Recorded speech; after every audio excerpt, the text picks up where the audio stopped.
What if I told you that right now, a single man is orchestrating the largest spending spree in human history? While most billionaires count their wealth in mere billions, King Salman of Saudi Arabia is deploying over $2 trillion. That's more than the entire GDP of countries like Italy or Brazil, to literally reshape reality. Imagine spending $450 million on a single painting, then casually hanging it on your $320 million yacht. Now, multiply that extravagance by 1,000, and you're getting close to understanding the scale we're talking about.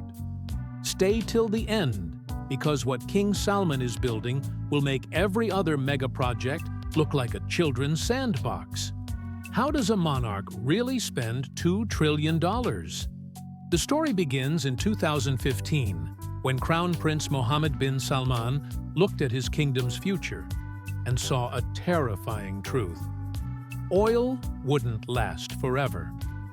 In that moment of clarity, he conceived Vision 2030, the most ambitious transformation plan ever attempted by any nation.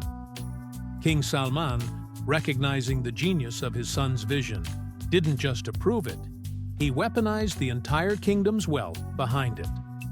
The Public Investment Fund, Saudi Arabia's sovereign wealth fund, became the engine of this unprecedented spending machine.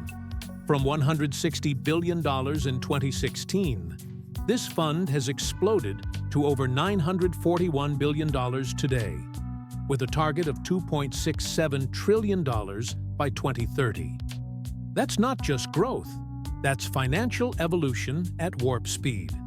Here's where the numbers become almost impossible to comprehend.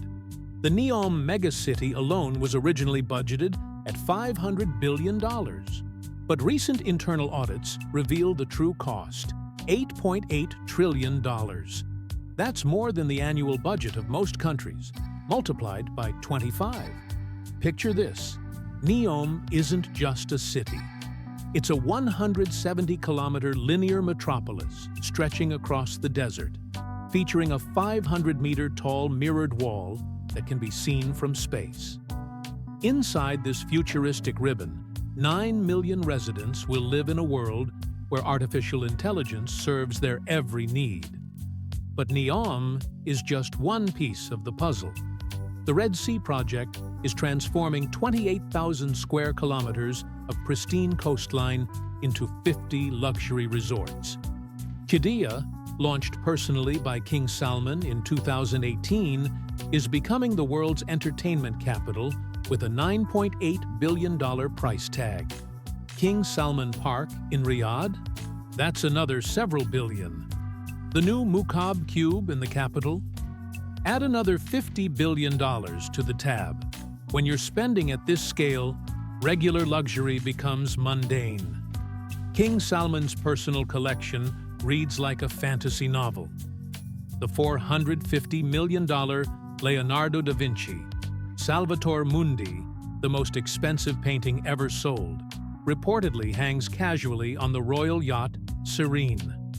Their fleet of private jets includes a customized Boeing 747 that's essentially a flying palace, complete with operating rooms and conference facilities that rival world governments. The aircraft alone cost over $1.5 billion to outfit.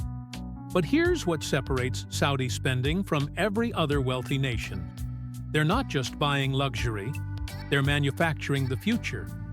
Their sports investments include Newcastle United Football Club, LIV Golf, and hosting rights to major sporting events that cost billions but project Saudi influence globally. The kingdom is literally purchasing entire industries. They've committed $600 billion to American investments alone over the next 4 years, making them one of the largest foreign investors in the United States. But what most don't know is that this massive spending spree carries enormous risks.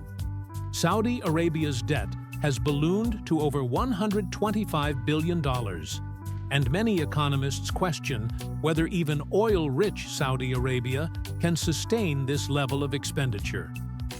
Internal government documents leaked in 2024 revealed that NEOM's timeline has been secretly extended to 2080, meaning current Saudi leadership may never see their vision completed. Critics argue that King Salman is essentially gambling his nation's entire future on projects that may never deliver their promised returns. There's also the human cost. Amnesty International reports that hundreds of tribal families have been forcibly relocated to make way for these mega-projects, with some facing death sentences for resistance. The most shocking revelation?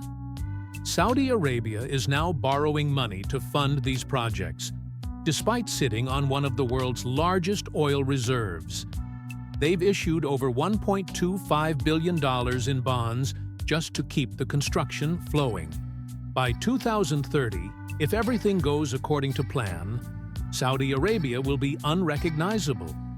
The kingdom aims to attract 100 million tourists annually, create 6 million jobs, and reduce their dependence on oil from 70% to just 50% of GDP. But this isn't just about Saudi Arabia. This is about reshaping global power. The kingdom is positioning itself as the Switzerland of the Middle East, a neutral ground where East meets West in luxury and innovation. The stakes couldn't be higher. Success means Saudi Arabia becomes a global superpower that outlasts the oil age. Failure could bankrupt one of the world's wealthiest nations and leave behind the most expensive ruins in human history. King Salman isn't just spending $2 trillion. He's betting his kingdom's entire future on becoming the center of the post-oil world. The question isn't whether King Salman can afford to spend $2 trillion. It's whether he can afford not to. What do you think?